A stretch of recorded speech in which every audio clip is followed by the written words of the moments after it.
새벽에 또 특별세명 둘째 날 새벽 가운데 교회에 나오신 우리 모든 성도님을 사랑하고 축복합니다. 우리 한번 인사하겠습니다. 여호와께로 돌아갑시다. 사랑하는 성도 여러분, 우리의 인생은 이 선택의 연속입니다. 어쩌면 이 매일매일의 우리의 이 작은 선택이 모여서 우리의 인생이 완성되는 것이 우리의 인생이라 말할 수 있습니다. 그러니 우리는 수많은 작은 선택을 하면서 그렇게 우리의 일상을 살아가고 있습니다. 그러고 보면 우리가 하는 이 작은 선택이 우리의 인생에 얼마나 큰 결과를 가져오는지, 우리에게 일상적으로 우리가 행하는 이 선택들이 얼마나 중요한지 모릅니다.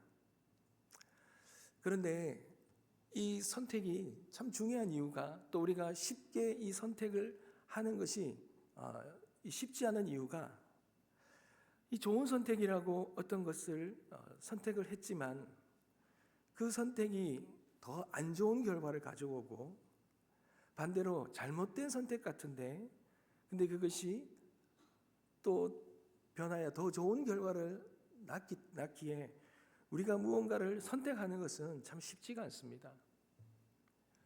어쩌면 한 번의 선택이 우리의 인생을 좌우할 수도 있다. 그만큼 우리의 이 선택의 이 무게가 굉장히 큰 것입니다. 여러분, 오늘 본문에 보면 이 선택이 얼마나 중요하고 얼마나 그 결과가 우리가 생각한 것과는 다른 결과를 낳는지를 잘 보여주는 두 가지의 이 선택이 이 룻기서에서 나옵니다. 여러분, 이 첫 번째 선택이 우리가 어제부터 본 이 엘리멜렉과 나오미의 선택입니다. 여러분, 엘리멜렉과 나오미가 그가 살려고 선택을 하지요. 이 약속의 땅 베들레헴에서 약속의 백성으로 살아가지만 그들이 이 먹고 사는 문제, 이 상황의 어려움 때문에 그들이 모압을 선택합니다. 이방 땅을 선택합니다. 하나님의 땅을 버리고 이방 땅을 향하는 그런 선택을 하죠. 그런데 그렇게 살려고 선택한 그 결과가 모든 것을 빼앗기고 모든 것을 죽게 만들었습니다. 잘 살아보려고 한 선택인데 모든 것이 망가져 버렸다는 거예요. 여러분, 참 아이러니하지 않습니까? 그런데 정말 더 아이러니한 것은요, 오늘 우리가 읽었던 6절 말씀에 나옵니다. 여러분, 말씀 한번 보겠습니다. 그 여인이 모압 지방에서 여호와께서 자기 백성을 돌보시사 그들에게 양식을 주셨다 함을 듣고, 여러분, 이 말이 무슨 말입니까? 모압 지방, 양식이 없어서 상황이 어려워서 좋은 상황을 선택해서 모압으로 왔는데, 이 모압 땅에서는 오히려 모든 것을 다 잃어버렸죠. 그의 한 잘못된 선택으로 인하여 모든 것을 다 잃어버리고 있는데, 기근이 있고 흉년이 있어서 떠났던 그 땅에 한 10년쯤 지나고 나니 오히려 그 땅이 부유해져 버렸습니다. 그리고 그 땅에서 양식을 나누어 주신다. 역전이 되어버린 거죠. 상황이 역전이 되어버린 거죠. 사랑하는 성도 여러분, 우리 성도는 눈에 보이는 상황을 바라보며 그것을 선택의 기준으로 정하면 안 되는 것이죠. 이 겉포장만 보고 그 겉포장의 화려한 것만 보았다가는 그 포장지 안에 있는 그 상황, 그것이 어떠한지를, 그것이 얼마나 또 변할지, 그 내용과 다른지 모르기 때문에, 상황은 늘 바뀌는 것이고 상황은 늘 변화무쌍한 것이기 때문에, 이 변화무쌍한 상황에 따라 우리가 그렇게 쉽게 무언가를 겉에 있는 상황을 보고 선택했다가는 여러분, 우리의 인생이 얼마나 요동칠지 모릅니다. 여러분, 성도는요, 기회가 온다고 그거 딱 바로 잡으면 안 돼요. 좋은 기회는 좋은 덫일 경우가 많습니다. 저는 이 선택이라는 걸 이야기를 할 때마다 참 한 후배가 생각이 납니다. 저도 몇 번 말씀을 드렸는 적이 있는데요, 대학교 때 이 신학교의 선교단체에 한 후배가 있었는데 이 후배가 이제 대학을 진학하려고 한 거죠. 근데 이 아이가 공부를 되게 잘했어요. 그래서 대학원을 이제 한국의 유수한 교수님 밑으로 이제 원서를 내었는데 그 교수님이 이 황우석 교수님이셨어요. 당시에 거기는 들어가기만 하면 우리나라에서 전 국가적으로 지원이 이루어지는 때였기 때문에 들어가기만 하면 뭐 학교를 그냥 공짜로 다닐 수 있을 뿐만 아니라 우리나라의 최고의 학문가 또 최고의 교수님 밑에서 앞으로 뭐 앞길이 헐리 열리는 거죠. 근데 이 아이가 거기 원서에 냈는데 합격했어요. 그래서 다들 이제 축하하고 이 아이가 이제 거기에 진학을 할 줄 알았는데 안 가는 거예요. 그리고는 다른 곳에 그 옆에 있는 연세대학교 쪽으로 진학을 하더라고요. 그래서 왜 그러냐 했더니 이제 그 아이가 그 교수님이 하는 실험이 자기가 신앙적으로 좀 안 맞다라는 거예요. 그래서 저희 그때는 이해를 못했습니다. 뭐 저희가 알지도 못하고, 근데 그 아이가 이렇게 연구를 하는 그것이 연구 윤리나 이런 부분에서 이 생명에 대한 이 무언가를 좀 그걸 바라봤을 때 좀 비윤리적이었다라는 거죠. 그러면서 다른 학교를 선택하더라고요. 그래 그때는요 그것이 좀 어리석게 보였습니다. 그런데 얼마 지나지 않아 이제 다 아시는 그런 사건이 일어난 거죠. 그리고는 그 아이의 선택이나 이런 부분에서 참 놀랍다라는 생각을 가졌습니다. 근데 시간이 많이 지났죠. 많은 시간을 지나고 이제 그 친구가 이제 공부를 다 마치고 미국에 가서 공부를 다 마치고 돌아와서 이제 어느 연구 성과를 가지고 이제 교수를 하다가 모교회 재작년인가 작년인가 모교회 교수로 돌아왔어요. 정식 교수로 돌아온 거죠. 그러면서 우리가 모두 축하해 주면서 그 아이를 볼 때마다 그런 생각을 하게 되더라고요. 상황이 우리에게 무언가 바라보고 선택의 순간이 왔는데 우리가 어떠한 선택을 하느냐에 따라 우리는 상황을 보고 많이 선택을 하지만 우리의 성도들은 그냥 그 겉으로 보이는 상황이 아니라 그 상황 가운데 감추어준 하나님의 놀라운 섭리와 하나님의 뜻, 그것을 분별할 줄 아는 선택이 되어야 된다는 거죠.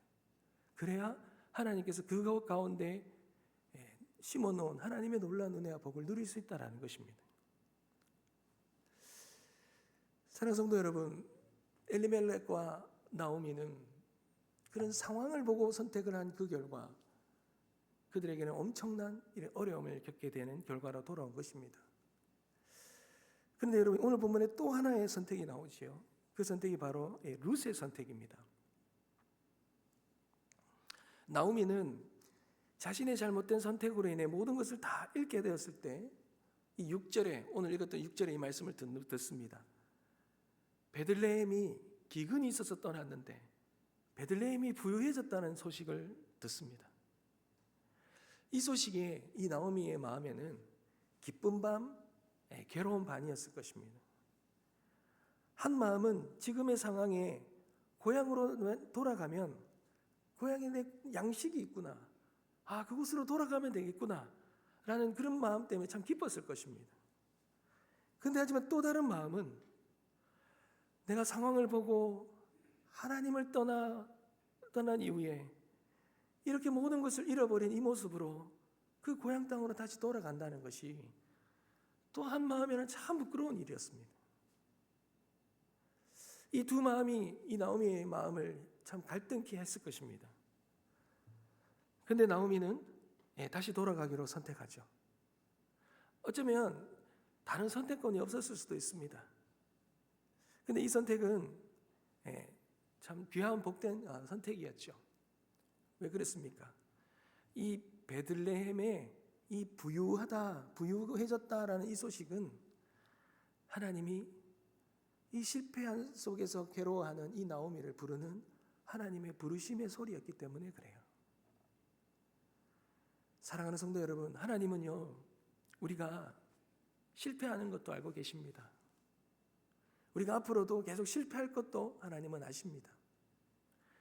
우리가 비록 잘못된 선택을 하더라도 하나님은 그 선택으로 우리의 모든 인생을 평가해버리시고 결론 내어버리시는 분이 하나님이 아니세요. 하나님은 또 다른 기회를 우리에게 주시지요. 우리를 부르신다라는 거죠. 하나님은 그렇게 나오미에게, 실패한 나오미에게 하나님 그를 다시 부르셨습니다. 근데 나오미가 이제 돌아가려고 이제 결정을 내리죠. 그런데 한 가지 문제가 있어요. 여러분, 돌아가려고 하는 그 베들레헴은 나오미에게는 자신이 고향이잖아요. 그래서 돌아가는 데는 별로 문제가 없습니다. 그러나 남편을 잃은 두 며느리가 문제죠. 이 며느리 입장에서 한번 보십시오. 시아버지도 없습니다. 남편도 없습니다. 그러니까 집안에 가장이 아무도 없는 거예요. 이 가장을 일으키고 먹이고 살려야 될 가정이 없다라는 겁니다. 그런데 또 이 여인들은 그 베들레헴 유대 지역으로 오면 이방인 신분이잖아요. 그러니 얼마나 그 땅에서 멸시를 당하겠습니까? 사람들이 얼마나 뒤에서 욕하고 하겠습니까? 모압지 이방 땅에 갔는데 모든 가정의 모든 남자들이 다 죽고, 그리고 이방 지역에서 왔으니 그 유대 지역의 사람이 얼마나 많은 뒤에서 욕을 하겠습니까? 그러니 그런 것을 아니까 이 두 며느리에게 같이 가자는 말을 할 수가 없는 거죠. 차마 그렇게까지 요구할 마음이 있을 수가 없는 거예요. 나오미의 입장에서는 그랬죠.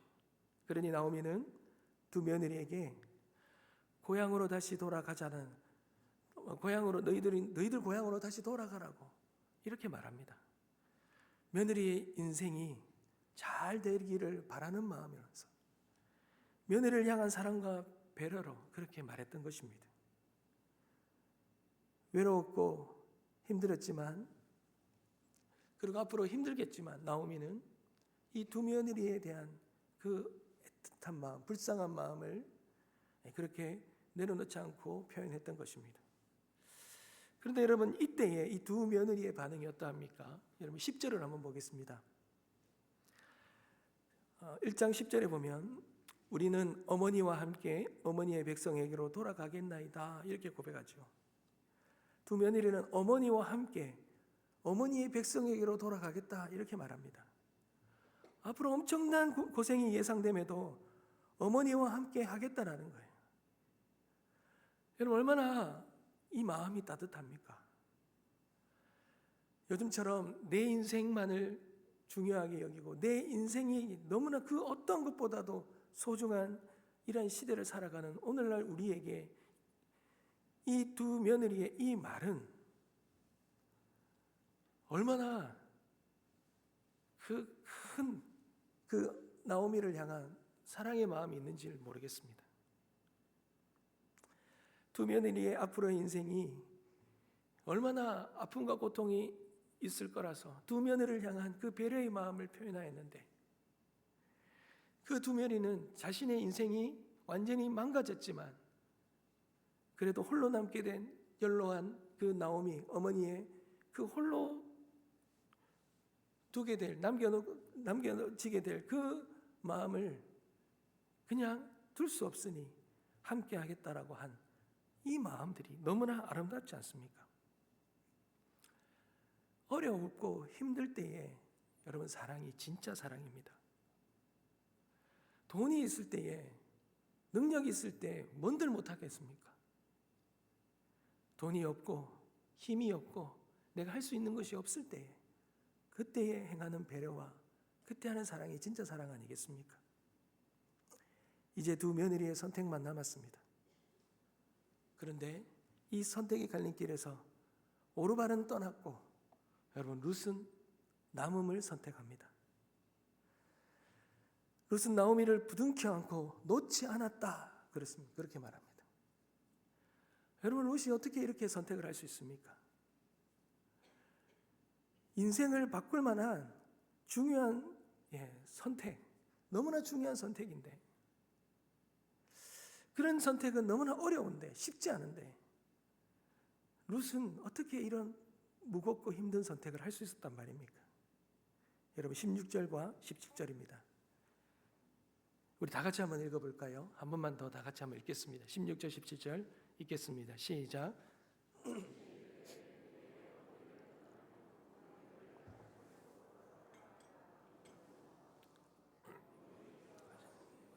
나도 가고 어머니에게 머무시는 곳에서 나도 머물겠나이다. 어머니의 백성이 나의 백성이 되고 어머니의 하나님이 나의 하나님이 되시리니 어머니께서 죽으시는 곳에서 나도 죽어 거기 묻힐 것이라. 만일 내가 죽는 일 외에 어머니를 떠나면 여호와께서 내게 벌을 내리시고 더 내리시기를 원하나이다 하는지라. 아멘. 여러분, 룻의 이 말이 너무 멋있지 않습니까? 최악의 최고의 비극적인 상황에서 이 룻의 이 표현과 이 말이 여러분 너무나도 멋있는 말 아닙니까? 여러분 어떻게 보면 이 룻의 마음에는요, 이 감당할 수 없는, 주체할 수 없는 이 불덩어리가 가슴에 있는 것 같아요. 이 마음, 나오미를 향한 이 마음, 나오미를 그냥 둘 수가 없다라는 거예요. 나오미를 따르겠다라는 거예요.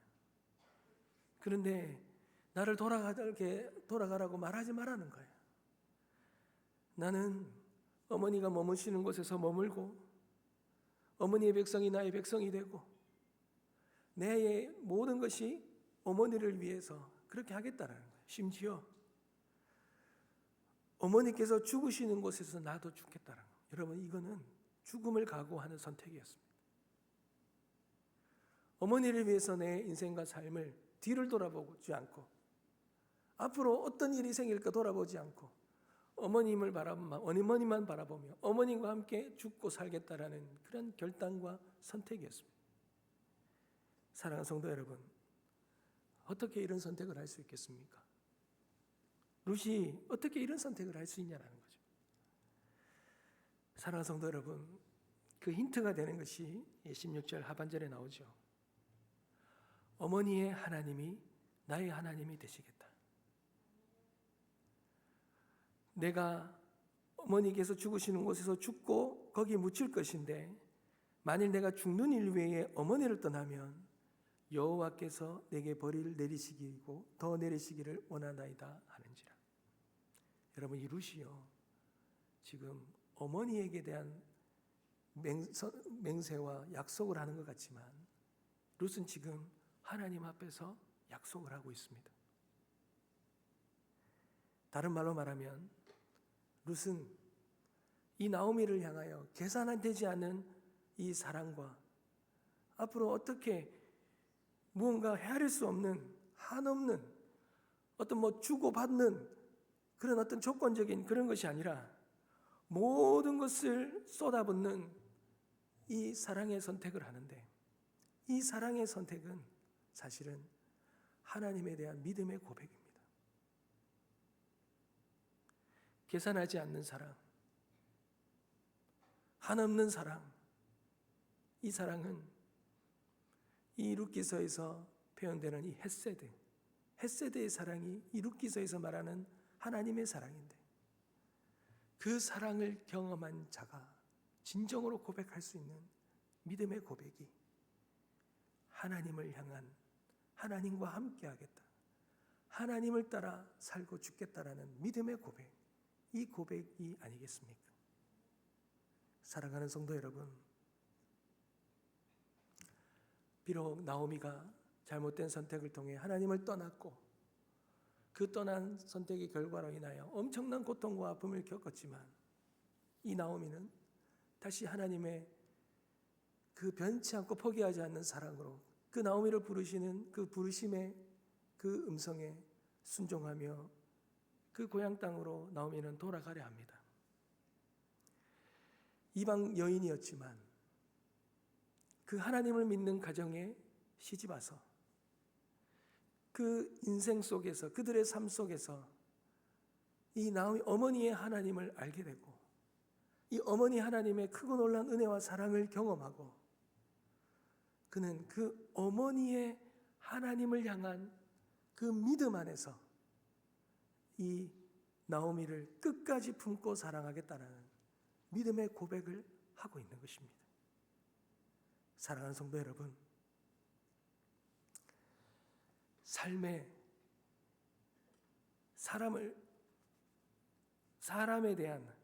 사람에 대해서는 어떠한 것도 오래가지 못합니다.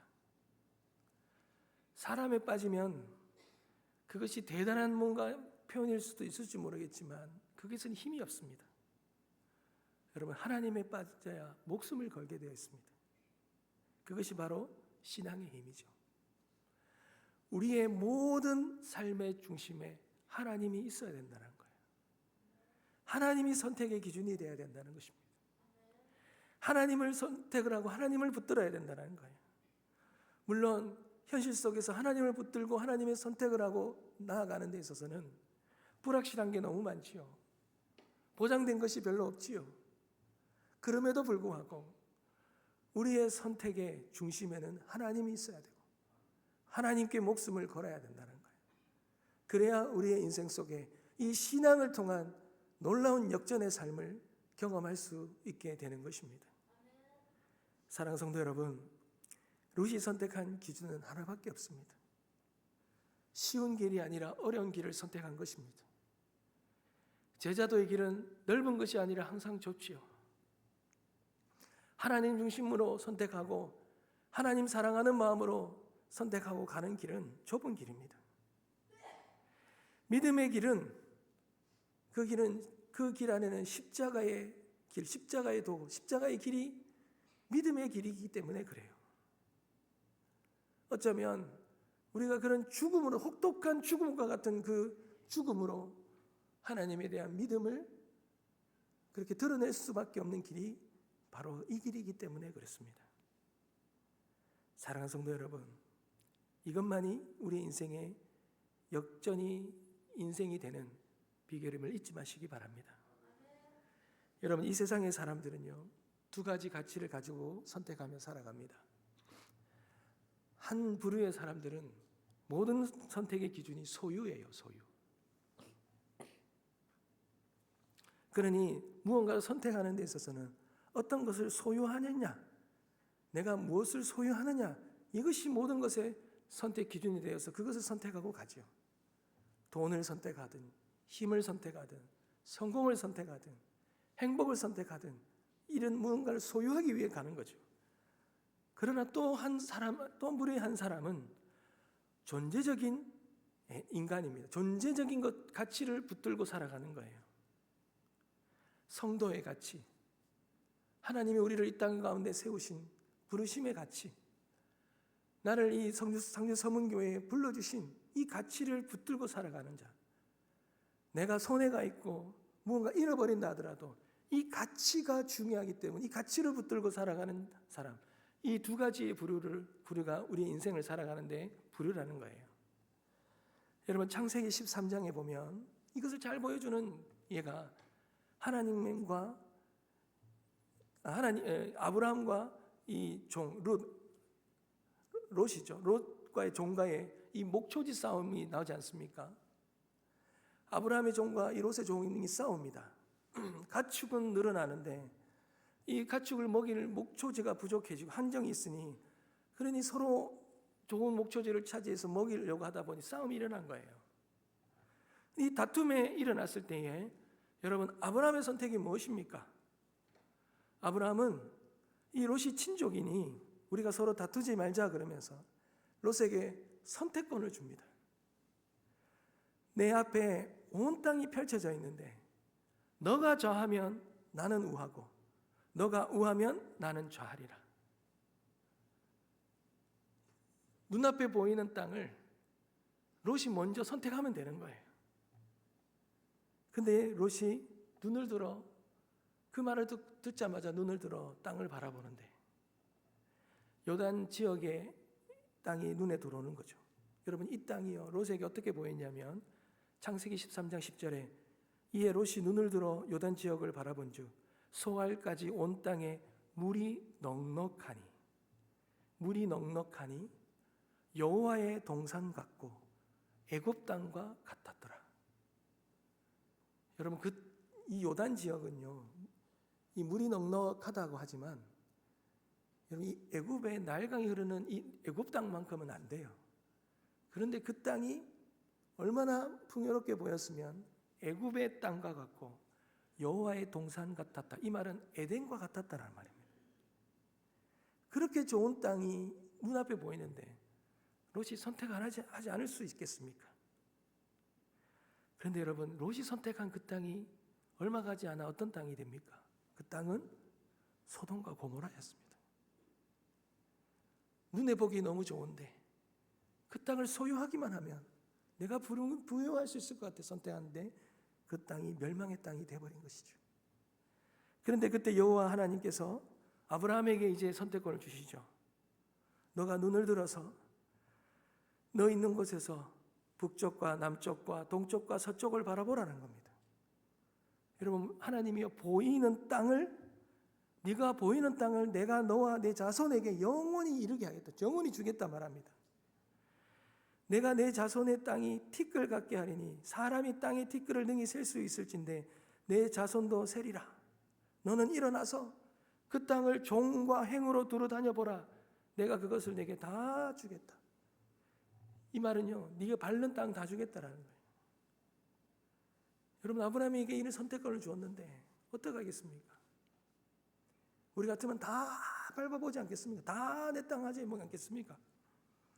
근데 아브라함이 선택한 땅은 헤브론 땅입니다. 여러분, 이 헤브론 땅은 산지죠. 여러분, 이 땅은 목초지, 지금 양과 소와 가축을 키우는 아브라함의 입장에서는 좋은 땅이 아닙니다. 목초지를 가축을 키우는 데는 부족한 땅이에요. 너무나 협소한 땅이고 어려운 땅이에요. 그런데 아브라함이 이 땅을 선택합니다. 이 땅을 선택한 이유가 뭡니까? 여러분, 13장 18절인데요. 제가 읽어드리겠습니다. 이에 아브라함이 장막을 옮겨 헤브론에 있는 마므레 상수리 숲으로 이르러 거기에 거주하며 거기서 여호와를 위하여 제단을 쌓았더라.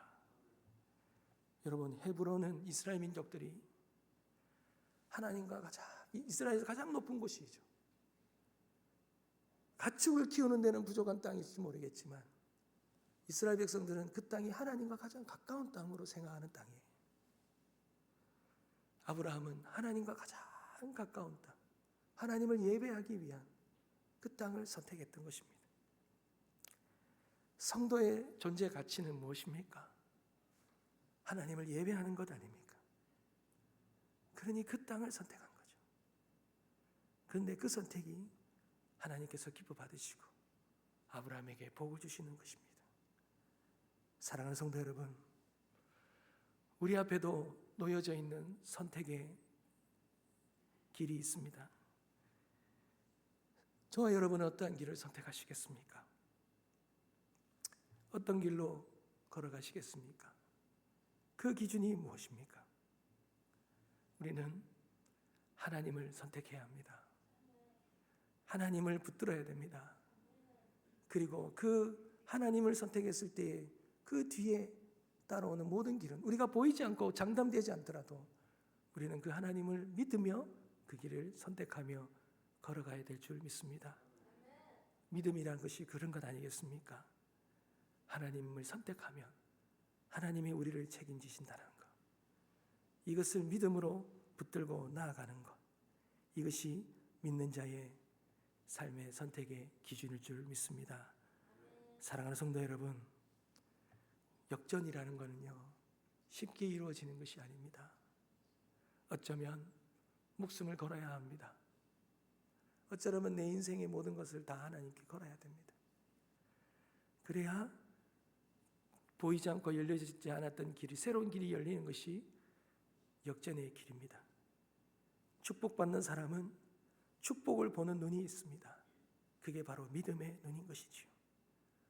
믿음은 남이 보지 못하는 것을 보는 거예요. 그러니 더 이상 소망이 없고 다 망가져 버린 것 같고 다 어그러져 버린 것 같을지라도 그 속에서 빛을 볼 줄 아는 사람은 거기에 하나님의 비밀이 있다는 것을 깨닫는 자이고, 그리고 그 하나님의 뜻을, 비밀을 알고 그 길을 선택했을 때 하나님이 주시는 놀라운 이 역전의 은혜를 누리게 되는 것입니다. 그러한 은혜가 저와 여러분의 삶 가운데 있게 되시길 주님의 이름으로 축복합니다. 우리 찬양 드릴까요?